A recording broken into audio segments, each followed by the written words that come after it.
vous écoutez GSC Radio-Télé, le chemin de l'information. Je suis Gabriel et je suis avec Ahmed et Julien en studio. On est le lundi 20 juin, on est le retour de la fin de semaine du Grand Prix. Comment que ça s'est passé, Ahmed? Oui, c'était un super de beau Grand Prix, belle température, on n'a pas eu trop d'averses ou quoi que ce soit, donc vraiment, ça a été le fun. Beaucoup de drama, malgré que Max Verstappen a été gagnant du Grand Prix, on a eu des belles surprises. Coupe Stanley 2022, on vous en parle, une avalanche qui va se produire en Floride. C'est aujourd'hui match numéro 3 de la finale de la Coupe Stanley, et on vous parle aussi de l'équipe Canada féminine U18 qui a remporté la médaille d'argent. Donc, en parlant d'avalanche tout à l'heure, une avalanche d'informations va se dévoiler vers vous, et ce nom, c'est Gab. Fait que dans le fond, moi aujourd'hui, je vais vous parler d'un film qui s'en vient sur Disney+. Je vais aussi vous parler d'un record Guinness qui a été battu par Mike Ward. Je vais aussi vous parler d'un drame qui a mis en scène un chien et un jeune homme dernièrement. Et aussi, pour terminer, je vais vous parler d'une loi fédérale concernant les contenants plastiques. Manquez pas tout de suite après la pause, Ahmed et les sports! Depuis Laval, Québec, bienvenue sur Groove Station Canada TV. Musique, culture, sport, actualité, ça se passe ici. Groove Station Canada TV, c'est votre TV. Bonjour pour ce segment sport du lundi 20 juin 2022. Donc vraiment content de vous retrouver pour ce retour du Grand Prix de F1 à Montréal. On va faire un petit recap de ce qui s'est passé. Max Verstappen qui est numéro 1, Ferrari dans le top 5 et Lance Stroll qui est terminé 10e. Donc, story du jour, Ferrari et Charles Leclerc. Charles Leclerc, avant la course, a dû faire un changement dans son moteur pour un Power Unit et malheureusement, ça lui a causé une pénalité de 10 places, donc c'est interdit de faire ça avant une course. Donc, pénalité de 10 places, il tombe 19e sur le grid et malgré cela, il revient de 19 à 5e dans la course pour finir dans le top 5 ou moins.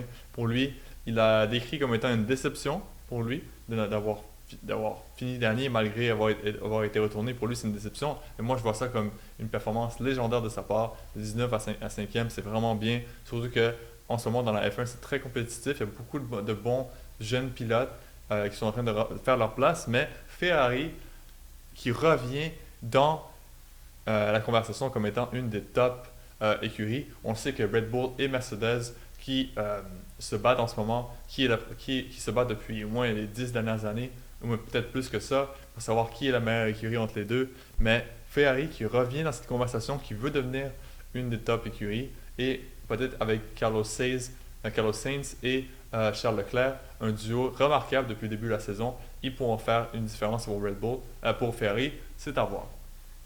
Mais pour le top 4 des constructeurs, ça reste encore Red Bull, suivi par Ferrari. Par la suite, Mercedes qui revient après que Lewis Hamilton a décrit la voiture de Mercedes comme undrivable, comme qui ne peut pas être conduite, et a obtenu quand même une troisième place. George Russell qui a aussi connu une très belle course. Donc pour Mercedes, on voit que tant que Toto Wolff est là, l'écurie sera une des meilleures. Et malheureusement, c'est crève-cœur, mais McLaren, encore, m'a déçu. C'est mon écurie préférée, mais malheureusement, ça continue à être une saison désastreuse pour eux, surtout pour Daniel Ricciardo, même pour Lando Norris, mais surtout pour Daniel Ricciardo, qu'on voit que c'est vraiment pas sa tasse de thé avec McLaren. Vraiment beaucoup de difficultés en ce moment pour lui. Parlant de difficultés, le Lightning de Tampa Bay qui va recevoir un avalanche ce soir à 20h, match numéro 3 qui va se jouer à Tampa cette fois-ci. Donc vraiment, l'Avalanche qui est en complète domination du Lightning depuis le début des séries, avec une victoire convaincante de 7-0 dans le match numéro 2.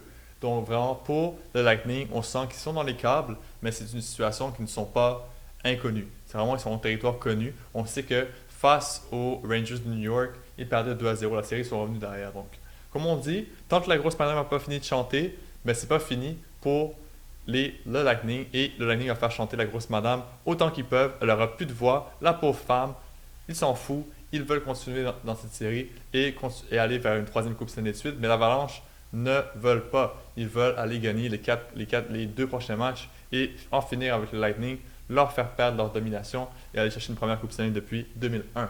Donc, dites-nous dans les commentaires qui vous pensez qui va gagner ce match ce soir, qui vous pensez qui va gagner la série. Parce que le match numéro 3, si l'Avalanche gagne, vraisemblablement, il y a 90% de chances que l'Avalanche gagne la série, mais le Lightning pourrait faire un retour aujourd'hui, ça pourrait être un match pivot pour cette série de la finale de la Coupe Stanley.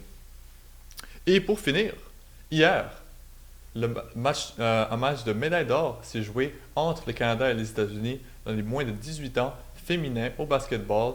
Donc, félicitations à notre équipe nationale pour une médaille d'argent. Donc, félicitations. Vraiment une belle performance de la part de nos jeunes athlètes. Mariana Hazard, qu'on avait fait un profil sur elle jeudi dernier comme étant notre athlète du jour, elle a connu un très bon parcours dans ce tournoi des Amériques. 5 matchs, 7,2 points, 3,8 rebonds, 3,2 passes décisives. Et dans le match de la médaille d'or, elle a eu 15 points, deuxième meilleur pointeur de son équipe. Donc vraiment, félicitations à notre équipe nationale pour cela. Ne manquez pas après la pause, un torrent d'informations s'abat sur vous. Et ce torrent va être Gabriel. Ne manquez pas ça après la pause. Depuis Laval, Québec, bienvenue sur Groove Station Canada TV. Musique, culture, sport, actualité, ça se passe ici. Groove Station Canada TV, c'est votre TV. Donc, le torrent qui fait trembler l'Olympe, c'est l'annonce du film Hercule par Disney+. Ça s'en vient en fait bientôt. Ça va être produit par les frères Rousseau et ça va être réalisé par Guy Ritchie, qui a déjà réalisé les 2 Sherlock Holmes, mettant en scène Robert Downey Jr. qui joue Iron Man et aussi le film Aladdin avec Will Smith. Donc on attend de voir ça va donner quoi et si ça va rendre hommage au film d'animation qui est sorti il y a déjà 25 ans. Sinon, on félicite Mike Ward avec le Centre Bragg qui relève un nouveau défi Guinness. Oui, un nouveau record Guinness battu par Mike Ward pour le podcast devant le plus grand nombre de gens, 21 000. Le Centre Bell va être presque plein. Il reste encore quelques billets si vous voulez faire partie de cet événement historique. C'est 30 $. Et on trouve ça sur le site du Centre Bragg. Donc bravo à Mike pour sa belle réalisation. Thank you boy. Sinon, sur une note un peu plus sombre, un jeune homme de 22 ans du nom de Samuel Tremblay a tué un chihuahua et terrorisé une fillette et sa mère. Oui. Il a dit qu'il était coupable le 1er juin de l'acte, en fait, mais Samuel est conscient d'avoir des troubles psychologiques pour lesquels lui et sa mère se battent pour trouver des traitements depuis qu'il a seulement 2 ans. C'est une autre défaite du système de santé québécois, car personne ne le prend en charge et personne ne le médicamente puisque sa condition n'a toujours pas de nom et qu'aucun psychiatre ne veut vraiment le prendre comme patient présentement. Il a été déjà connu des systèmes judiciaires et policiers puisqu'en 2019, il aurait presque happé plein de piétons sur Saint-Denis alors qu'il conduisait et qu'il était intoxiqué sur le Xanax et le GHB. C'est donc une autre défaite pour le système québécois de justice, de police et de santé de laisser un homme comme lui pouvoir se promener alors qu'il sait très bien qu'il a besoin de soins de santé et qu'il ne les reçoit pas. On lui souhaite de les recevoir, mais pour le moment, il est incarcéré et a commencé sa peine pour l'acte de meurtre du chien et d'avoir terrorisé la petite fille et séquestré elle et sa mère puisqu'il leur réservait le même sort qu'au chihuahua si elles tentaient de s'enfuir.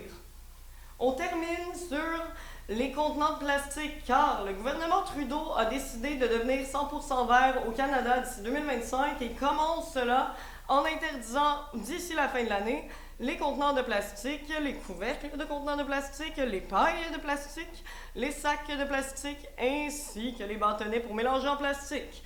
On ne sait toujours pas par quoi ça va être remplacé, j'imagine que ça va être en carton, mais on souhaite bonne chance à tous les inventeurs de couvercles et sacs en carton pour aider les commerçants qui vont bien avoir besoin de remplacer ces objets prochainement. C'était GSC TV, le chemin de l'information. On espère que vous avez aimé ce bulletin du midi. On vous revient demain avec toujours plus d'infos. C'était Ahmed et Gabriel. Passez une excellente journée! Après plusieurs longues semaines et mois de préparation tout le long de l'hiver, notre équipe, l'équipe GSC Radio TV Laval Québec, arrête de vous présenter notre programmation officielle de cet été.